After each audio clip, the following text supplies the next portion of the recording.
Hello guys, welcome back to the channel. Today I'm going to be talking about Ashes of Love. I'm going to be talking about the plot, the characters, the costumes, the OST, everything I love about the drama, everything I hate about the drama from beginning to end. So please get your popcorn, sit back and relax, and let's talk about Ashes of Love. So Ashes of Love is a Zanzibar drama that came out in the year 2018. And this drama came out on the Chinese main channel, so it was not like a web drama, although they did also release it online. It was pretty immediately popular when it came out because it starred Yang Ji, who is a very well-known actress who was also a child actress in China, and then also Deng Lun, who wasn't as well-known when Ashes of Love first came out, but was later going to be very well-known as soon as the drama finished airing. And then Liu Yangxi, who played the second male lead, who actually had a very prominent role in the drama. So the drama is about a young girl named Jimmy, played by Yang Ji, and she is born with this flower pill, and the pill does not allow her to experience romantic feelings. Her mother gives her this flower pill, and this will be a video with spoilers, by the way. So her mother gives her the flower pill because her mother was raped by the heavenly emperor. This is Zanzibar, so we have a heavenly realm.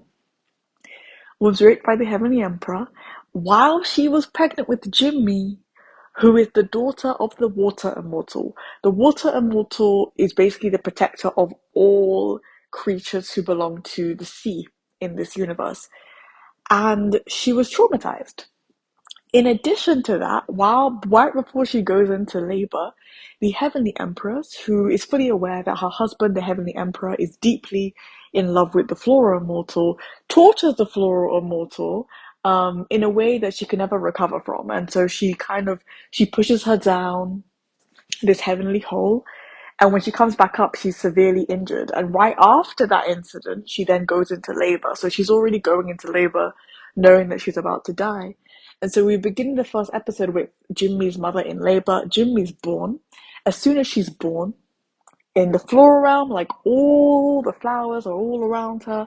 And she's like, I'm going to give my daughter Jimmy this floral petal in the hopes that she doesn't experience any awful stuff that I have. Because while this was also happening, the water immortal was getting married to the wind immortal, who was best friends with the wind immortal and the floral immortal. But they were getting married, so he was getting married to the wind immortal because the heavenly emperor told him that he had to get married to the wind immortal. So he's getting married to the wind immortal. And while that is ongoing, she is in labor. She decides to call Jimmy Jimmy because it means, peace and love, and she hopes she has a very peaceful life. And it's a word that they've kind of discussed, that she and the Water Immortal have discussed, not in relation to a child, but in relation to how they want their lives to be and the kind of people that they are. So she wishes for her child to have this peaceful life. The petals that, kind of work for her, that are part of her kingdom, also believe that this daughter will then be the next floral immortal. The floral immortal states, no, my daughter will absolutely not be the floral immortal. I don't want her to have anything to do with a shred of power. Let her be completely away from it, and don't let anybody know that she's born. Don't let anybody know that she's my child. Completely hide her identity. Completely disguise her. So that's what they do. So, 10,000 years go by. We then, told the story about this whole universe from Lahu, who is the carrot spirit that the Flora Immortal saves. Jimmy's now grown and everything. She's very lazy. She's not good at cultivating. Part of that reason is because she's not in her true form. She believes that she is a grape spirit. But somehow, even though they are fully aware that she's not in her full form, they're still trying to have her cultivate and not be lazy, even though when you're not in your true form in Zanzibar, you can't actually fully cultivate. So they're trying to get her to do that. They're telling her that she's really naughty.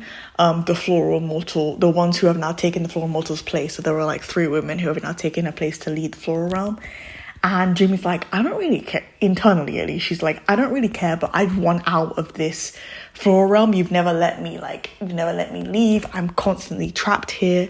And so during this time, in this first episode as well, we have the floor realm has basically opened up. They open it up like once every, I don't know, every few thousand years, to kind of mourn the floral immortal and just kind of give space to the floral realm. So the sky is kind of open. She can actually leave, but they're like, you can't go anywhere.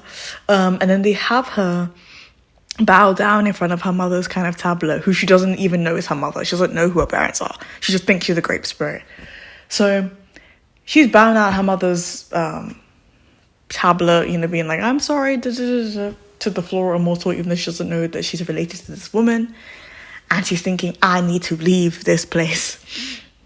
And so while she's doing that, Mr. Poochie, who is a snake immortal, who she meets who she met like a few thousand years before the first episode, when she was trying to leave the floral realm the first time with her friend Ruru, and Chong-Chi, who is this like monster from the demonic realm, ended up killing and injuring her friend. And Mr. Poochie was there and like tried to save her friend, but it didn't work.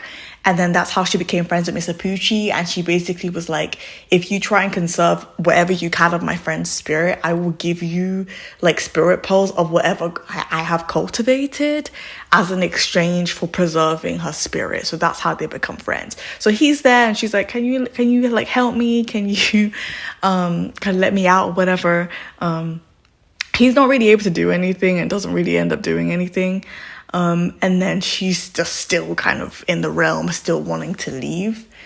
While this is happening, like in the heavenly realm, Sufang, who is played by Deng Lun, who is the son of the heavenly empress and the heavenly emperor, the legitimate son, he is a phoenix and he's going through nirvana. So he's preparing for nirvana, and his mother's telling his guard, make sure everything goes well. He's got a lot of enemies. I got a lot of enemies. My son needs to be safe. So he leaves for nirvana.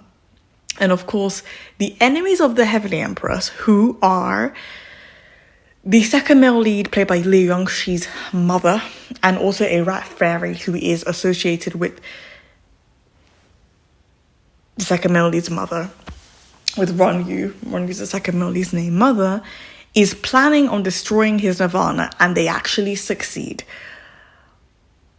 So, while this is happening and everything, his brother, the second male lead, is also trying to make sure everything runs smoothly, and he figured out that something goes wrong, so he reports it to the guard, but he's kind of he himself is on guard because the heavenly empress doesn't trust him because he's the illegitimate son of the emperor and the son of the same woman that's trying to hurt Safang's nirvana right now, to hurt the heavenly empress, because the heavenly empress is actually the reason why Ronyu is not with his mother, who belongs to the sea realm that the water immortal is the overlord of, per se.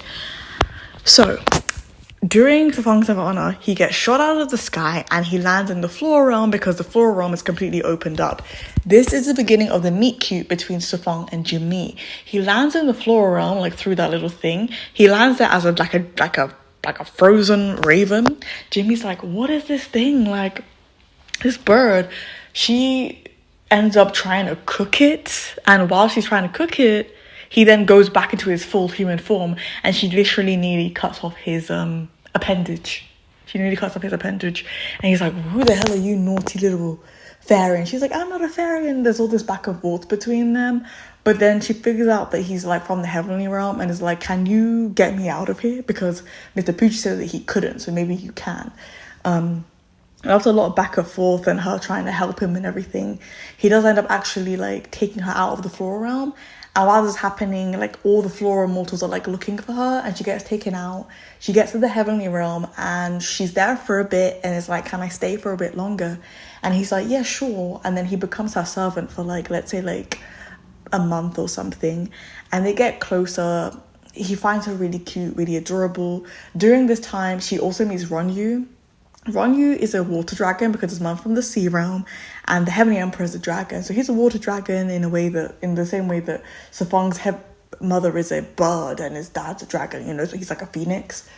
And he has his tail in the water, and Jimmy sees it and she's like, "You're really beautiful." And that's the first time he's ever like heard anybody kind of say he's beautiful. And he kind of like falls in love with her at first sight right after she says that. So right now, at that point, in the first 5 episodes, both Sufang and Ronyu are already like in love with Jimmy. Something I didn't mention is that later on in the show, Jimmy is in the Heavenly Palace and they're like doing this dinner or whatever. And the rat fairy finds out through one of the Flora Immortal ladies that Jimmy is a daughter of the Flora Immortal and the Water Immortal. And it's because the Floral Fairy was thinking she was doing Jimmy a favor that by telling the rat fairy the truth, the rat fairy who is in cahoots with Ronyu's mother to basically ruin the Heavenly Realm and ruin the Heavenly Empress. And he releases that information. Everybody finds out who she really is. And basically, when the Water Immortal and the Wind Immortal were getting married, the Heavenly Emperor stated that any child that they had between them would be engaged to his eldest son. The thing is, though, obviously she's not the daughter of the Wind Immortal, but the Wind Immortal takes her on as like a stepdaughter. So basically now, Ronyu and Jimmy are engaged. So Fang's super upset. Jimmy doesn't really know how to feel about it, but like slowly there are elements of the show that show that her brain is kind of cracking with the floral petal, and she's kind of falling in love with Safang. Ronyu is ecstatic, but he's watching everything behind the scenes and trying to make sure that everything runs smoothly because he wants Jimmy, but he knows that she doesn't really like him like that, but he's trying to be manipulative at the same time to try and get her to get with him. Another thing that's happening that I didn't mention. In those first few episodes where Ronyu and Safang and Jimmy are in their little love triangle, there's a demonic realm and there's a demonic princess and her father who's one of the 3 demonic kings, but they're not like bad people. So they end up going to the demonic realm to find that Chong-Chi monster because he actually ends up escaping the demonic realm and going to heaven and attacking them. So they're trying to get him to tame. So they go to the demonic realm. Meet the demonic princess who is friends with Safang and has her own problems. Like she has her own beef against the Heavenly Empress because she has a guy that she likes a lot who's from the demonic realm from this like death cult family. And the Heavenly Empress is using her practically like ex-boyfriend for her like exploits. And she finds out a lot later, but she's also kind of like got that beef against the Heavenly Empress. So at the end of the demonic realm, Jimmy's saving the day and people are falling in love. So after a long while, like over time, the floral petal that Jimmy's mom put in her is just like breaking apart. And Jimmy's mother knew that after about 10,000 years that something like that would happen, which is why she kept telling them, like, please make sure she stays in the mirror. This whole time, the floral realm has been trying to get Jimmy back. Well, they finally get her back, but by that time she's already in love with Safang. And Ronnie was already very much aware of that. And then again, as well, to try and save Jimmy from the Heavenly Empress's wrath, because the Heavenly Empress does not want her son to end up with the woman that her husband was obsessed with. They are basically like, okay, we're gonna have her like go in the mortal realm and reincarnate to like fix all her problems, you know, like she's got a lot of issues, a lot of sins or whatever. Let's take her to the mortal realm to fix everything. So you have about like 15 episodes of the mortal realm arc, which honestly is the most boring arc in the show. It was so dragged. It could have probably been like maybe like, I don't know, 5 to 8 episodes, but it was really boring. She jumps into the mortal realm as she's supposed to. So Fang jumps in after her. And then this second female lead, who's called Suhe, she then also jumps after Safang. Suhe's from the bird realm. She's pretending to be Safang's cousin and getting close to the Heavenly Empress because she wants power. And she's trying to latch onto Safang as much as possible. So they all jump in. They're in the mortal realm. In the mortal realm, Jimmy is a saintess. And she falls in love with Sufang, who in that mortal realm is a king, and Suha is is one of the general's daughters, and they have all this mess in the mortal realm. But basically, Jimmy and Sufang end up dying at the end of it, and then Suha's dad dies, and then she kind of disappears and goes back to heaven. And they all go back to heaven, and Jimmy's even closer with Sufang now. Now, the pill isn't fully, out of her head yet, but, she's getting more confused and doing things she wouldn't usually do. And her and Sufang, when they get back to the heavenly realm, they sleep together. One thing I, again, didn't mention is that Ronyu is the night immortal, and he can control, dreams and nightmares and also see them. He sees them sleeping together. Mind you, while they were in the mortal realm and they were just canoodling and falling in love and all this stuff, he was finding out that his dad manipulated his mother into, being with him for power because he wanted to completely ruin her father's kingdom. And that's how he was born. That Heavenly Empress, really messed up his mother. And then while that's happening, Heavenly Empress goes to that realm while Ronyu is reuniting with his mother and kills the mother even after Ronyu begs her not to. And, it just gets too much for Ronyu. He's already been manipulated beforehand. Yes, he has been. He's been manipulated beforehand. But all that happening while these two are just being in love, pretending you don't exist, is, a bit too much for him. And he will use this as an excuse for what he does later on. So, what he does later on is he plans to take the throne from his father. He's like, okay, I've had enough. My birth was a conspiracy. You all don't care about me. You all treat me like rubbish. You're the illegitimate son. You're the night immortal. You're always alone. He's done with it. He's over it. He's I don't want this no more. Mind you, granted, there's a woman called Kwang Lu who's by his side from at least episode, say 5 of the show, who loves him, and he knows loves him, but he doesn't love her back. But I digress. In his mind, he is completely alone, and he's you're all catching smoke. I don't care. You all treat me like rubbish. So that's his plan. So Suhe, the girl who's obsessed with Sufang, is angry that in the mortal realm she had a father that loved her a lot, and she goes back to the heavenly realm, and Jimmy has a water immortal who becomes really close to her, who really adores his daughter. So she kills the water immortal out of jealousy because she's you don't deserve to have what I can't have. So she kills the water immortal because of that. And she's only able to kill the water immortal because during this time period, the Heavenly Empress is imprisoned for all her crimes against humanity. And Heavenly Empress gives her powers that's actually able to kill the water immortal, but she disguises herself as Sufang while she's doing it. So when Jim's trying to investigate, and she's looking at dream bubbles that Ronyu's only able to form. So Ronyu formed these dream bubbles. She sees Sufang killing her dad, and she's like, oh my lord. And then Sufang is coming to her. He's like, are you okay? And she's just ignoring him. But he's like, it's all cool, it's all cool. While this is happening, she's about to get married to Ronyu, right after her 3-month, not 3 months, but 3-year mourning period is over. She's going to get married to Ronyu. And Sufang's planning how to take her away from the wedding and all this stuff, and she's planning on how to kill him because she thinks he killed her dad. So at the wedding, Sufang comes to save Jimmy, and she stabs him, not even in the back, she stabs him in the front. She's like, you killed my dad, and she's crying and she's sobbing, and he's like, what? And it's just chaotic. Instead of them actually getting married at the wedding, people just die.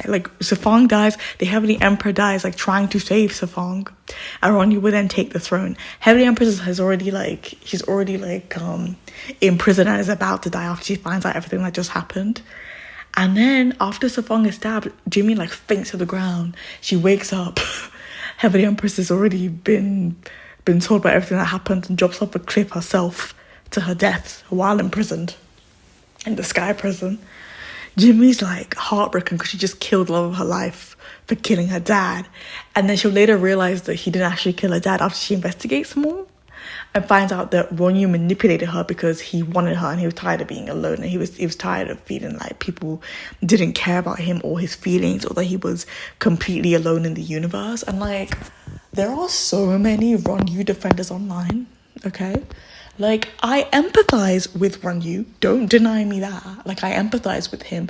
But being that manipulative, and he was that manipulative from the very beginning, even before all the events unfold, is not right. It's understandable considering how he grew up, okay? That's how I can empathize with him. But it is not right. Especially because he tries to control Jimmy the whole time she's in the heavenly realm. Like, Safong has already, like, fallen to the demonic realm, like, after he nearly died and his father saved him, and he's with Suha now, and she keeps trying to go to the demonic realm to kind of like ask for forgiveness, and he rejects her every time, and she's heartbroken, and there's just Ronyu saying, just be with me, like, you'll be fine here, you know, just be with me. And she's like, I don't love you, I love Safang, and you know that, but you literally try to manipulate the whole situation, and obviously it makes her really hate Ronyu, and he's very forceful with her, always trying to like pull her into doing things she doesn't want to do. Because guess what happens after she stabs Safang? The pill literally comes out of her mouth. And after that point, there's no way that Ronyu can put it back in. Like, her killing, like, the love of her life broke that spell over her completely. That thing flew out of her mouth. Like, it was like, we're done here, baby, we're done. Like, it was crazy. And she nearly died after it. She literally died, and Ronyu had to save her. Like, fair game to him, because he really did love her, but he was such a toxic lover. And guess what? He also knew that she was not in love with him, not even a smidget. She literally only saw you as a friend. And people argue a lot online that maybe if she met Ronyu first, there could have been a possibility. But I feel like the show is written in a way that shows that she's fated with Safang and not Ronyu, especially because of the twisted relationship between the Heavenly Empress and her mother. Do you know what I mean? Like, it's just like, it was supposed to be about intense generational trauma and how it affected the children. Ronyu being the love interest would just make a bit less sense, because the only person you would have beef with again would be the Heavenly Emperor, and even then, you can't really do much with that because he's the Heavenly Emperor. But the Heavenly Empress being the source of like all the beef and like all the pain would just make more sense. Like, nothing, you know, like, a woman scorned is like the worst thing, right? But like, the Heavenly Emperor being bad is kind of expected. The Heavenly Empress being bad, maybe not so much. So that element of like the generational trauma with her and Safang and how they ended up falling in love in spite of it is just a bit, it's just like a stronger storyline than her falling with Ronyu. There's just not that ancestral beef that is necessary to give that little bit of extra weight to the story, which is why I think it, in any universe, the way they wrote the story, Ronyu is not going to be her first choice, like, ever. That's just my opinion. So during this whole time as well, like, Jimmy keeps trying to go to the demon realm to get close to Safang again. He keeps rejecting her and hurting her because he's pissed. She's trying to like make amends, and she ends up kind of being able to get back with him, but it's because he just has to stop trying and things align for her quite well. So Ronyu ends up trying to go to war with Safang because he believes that Safang could potentially become Heavenly Emperor, and he's also doing it so that he can kill Safang and completely take Jimmy, because prior to all these events, he was actually really close to Safang, but he got so pissed at Safang taking Jimmy away from him, his mother dying, just feeling like he never got what he wanted. And so he decided to basically go to war with Safang. Safang agrees. Jimmy's already in the demonic realm. She just got married to Safang in the demonic realm.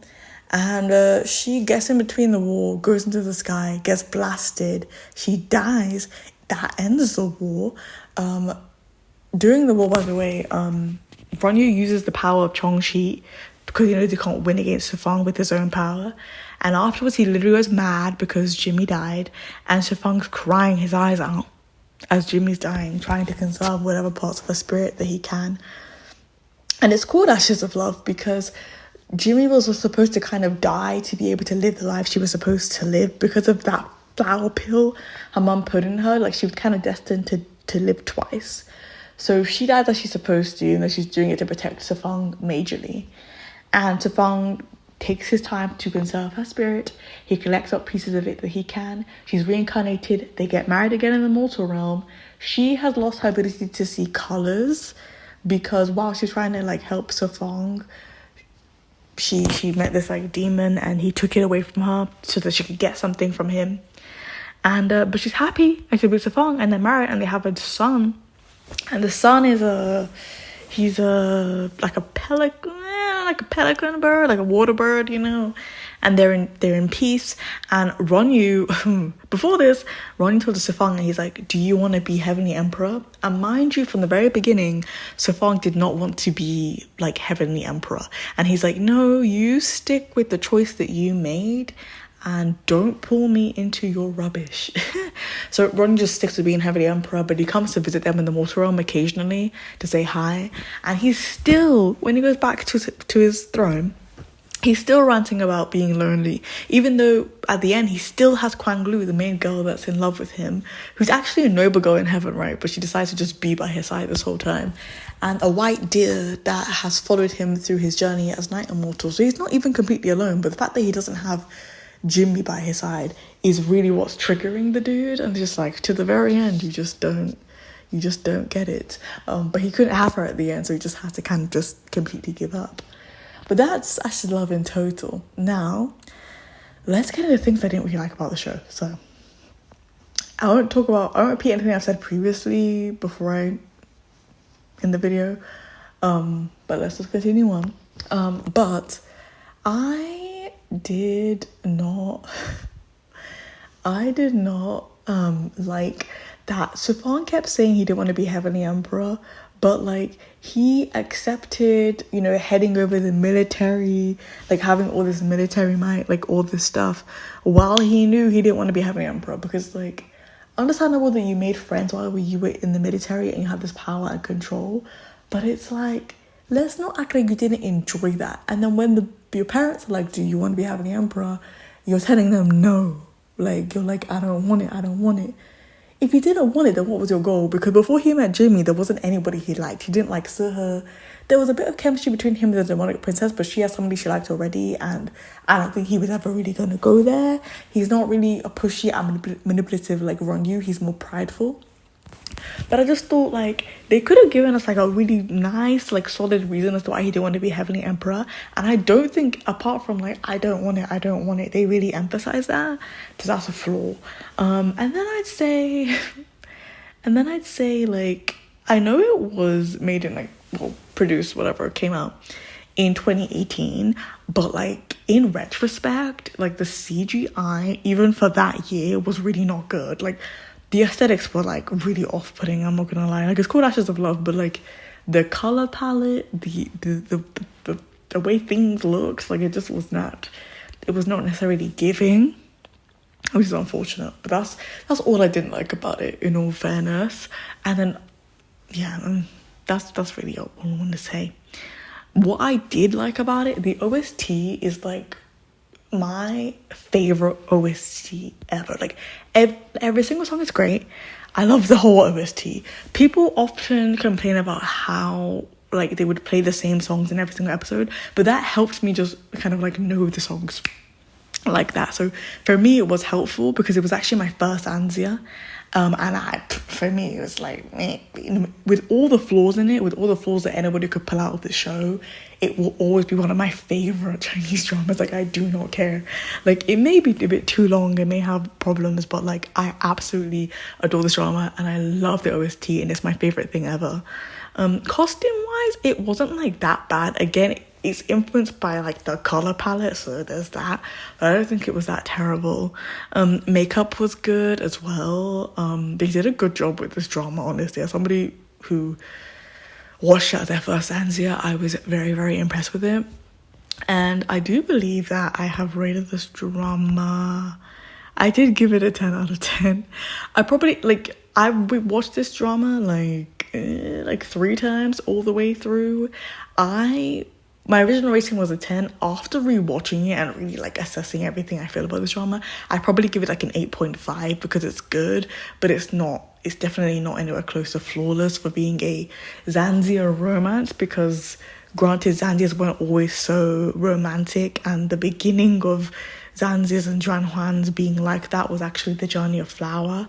But, you know, for a Zanzia romance, I think it's actually reasonably good, even with all the flaws. Let me know what you think about this in the comments below. If you like my channel, please subscribe. If you like this video, please hit the like button below. Thanks so much for listening. Bye bye.